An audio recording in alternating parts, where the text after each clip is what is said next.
What we're going to do today is we're going to show you how to fit a self-adhesive plate to a car. Now unfortunately today's weather ain't the best time to do it. One of the two things we need to ensure when we fit a self-adhesive plate is the temperature of the day. It doesn't want to be a scorching day and it don't want to be a cold day like it is today, hence I'm in the jumper. And the other thing is it doesn't want to be a wet day. We want to be applying a plate to a car when it's dry and warm. If you're outside in a jumper, it's too cold, like today, but as I say, for the purpose of the video, we're going to do it today. The first thing we're going to do before we even start to apply the plate is to clean the car. If you're one of these people that wax your car regularly, it's all got to come off. So using a substance which is safe on your car, totally clean the car and remove all wax, all polish, and make sure it's totally, as I say, dry. I'm not going to put the plate centre of the car. On my car we've got here, I've got two ridges. So I'm going to put this plate, just to prove how to set the plate over the ridges, we're going to put the plate here. So yes, it's going to look wrong, but I want to make the point that if we've got ridges, how we apply the plate. Once you're happy with the position of the plate where it's going to be on the car, what we're going to do is we're going to peel off the corner, just like that. Keeping this corner off the car, again, we're going to centralise exactly where we want it. And here's the position where I'm absolutely happy for it to be. Once I've got that position, we're going to just stick down one side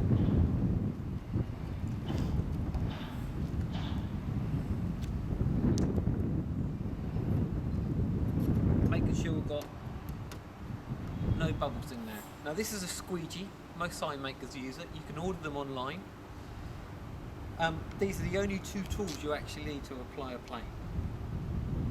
The squeegee we might not need. We're going to try it first of all with a rag. So with the end down, all the bubbles are out, we're going to just gently apply pressure.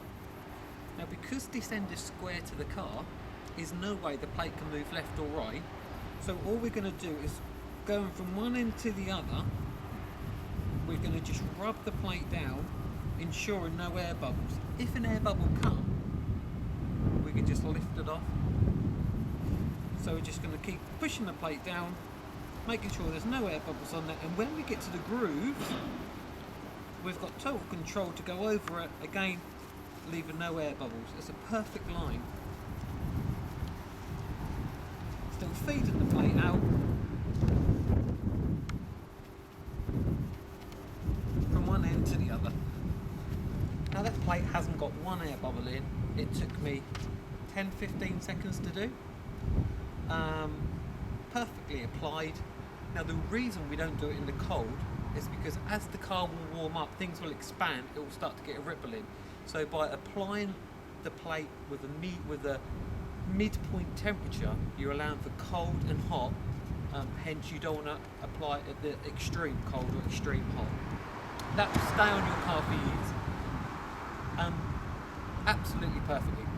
What we're going to do now is 5 years down the road, we're going to change it. You've changed the registration or you want to put another plate on. Now the sun would have baked the stickiness, if you like, the tackiness to the car. So to remove it, you need a heat source.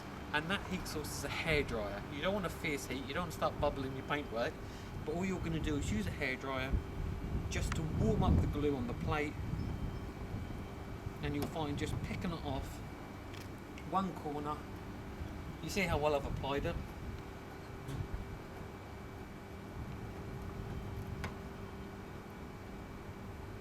Just to peel off, and then